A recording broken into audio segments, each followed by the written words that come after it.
It was enough for me to be like eye popping like this, right? And it wasn't. My eyes are popping right now, and if you listen to this in the podcast, you cannot see my eyes popping. Welcome to Biz Glitch number 143. It's May 22nd, 2024, and someone has a story to share with you, and I am not that someone. Yes, I have a nice story that relates to this glitch, and it goes way back into the IRL networking days that I had in my previous career. I used to be involved in a ladies' lunch. There were several of us business owners. We would get together once a month and have a lunch, and we would just talk about issues and problems and insights and solutions and all the good things and all the fun things related to accountability. Cool. I love it. Yes. And one of the illustrious ladies who I admired greatly, we were talking about goals for either the new quarter coming up or the new year. I don't remember exact specifics. And she had discussed a revenue goal. And it was, she gave a number and declared immediately, disclaimed that this goal was above and beyond anything she's ever achieved before. How far above and beyond? I think it was either double or triple. Oh. And it was more curiosity than judging that how dare you have a goal that... Yeah, no, you want to know how did you get here? How did you get there? And she basically said, I need to challenge myself. I might be playing it safe. I mean, I don't know exactly what she said, but it's in those. So your memory of it is that's okay. Yeah. So it is along those lines. So this got me wondering about the playing it safe and challenging us and how we go about it. The exact glitch is: are you striving or surviving? Oh, I see what you did there. You really just don't even read these. No, I don't. Before. I like to be surprised in these podcast sessions. What can I tell you? I'm a surprisable kind of dude. Yeah. You're challenging me to surprise me. It's interesting you mentioned about this because, as you know, for our second quarter right now, I challenged us, but in a way very different from my past.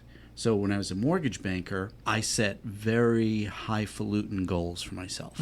As you know, my best friend Bill often would say to me, Trevor, you shoot for the sky. I'm like, God, I don't always achieve it, but I get close. He doesn't really have a German accent. Well, he's German, so when he wants to, he can have the German accent. He's German from the Bronx. I mean, from Queens. No, he's from the Bronx. He was born in the Bronx, raised in Queens. Okay. This second quarter of 2024, I set a more realistic expectation for us, which was basically to match the first our quarter. first quarter revenue. That's so funny because when I saw when we were talking about this and I saw the goal, I was like, oh, that's so odd that you're actually keeping it even. And I was a little appreciative of it because of how cyclical our business is, and to have our business since its inception really has not had a consistent level. And that's why I set the goal the way I did. And that's why I can understand how this business owner, when she was challenging herself, I'm challenging us by setting the Q2 goal for the same income as Q1 because I'm challenging us to be consistent. Right. And so the thing that's interesting that you bring up, and because our business has been so cyclical and inconsistent, there are other businesses out there that are likely going through the same challenge. If there is a potential to be consistent and you find yourself not either setting these goals at all, so that's just a good goal to have a goal. I'm sure we've done a glitch on that before. But also there are some setbacks that could unexpectedly hit us, and that could be, burnout, and which we're going to talk about in the next couple of glitches. There'll be something about burnout that we will touch on, whether it's productivity or profitability or just a lack of motivation.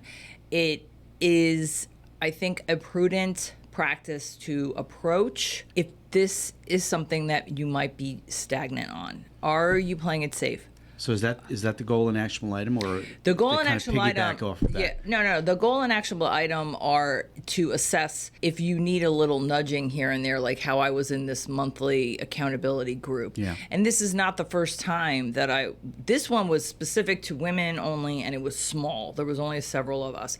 Whereas I've been in other networking groups where there were a couple dozen. And we've spoken about that in previous glitches, about the value of having like-minded people, whether they're business owners with all different businesses, or people in the same industry, or a mentor, people that you can bounce ideas off of, get feedback, get creative input. Yeah. And exactly. so, there's a definite value to that. So what's the goal? The goal is to see if there is a mastermind group, or if that is something that you're interested in, whether it's virtual or local, that you can go and have that as a community kind of thing. And 143 out. But cut, because I just forgot what I was going to say. All right, well, I'll just say something and then try to fit it in. You didn't actually say the actionable item. I did. I said join a group. Okay.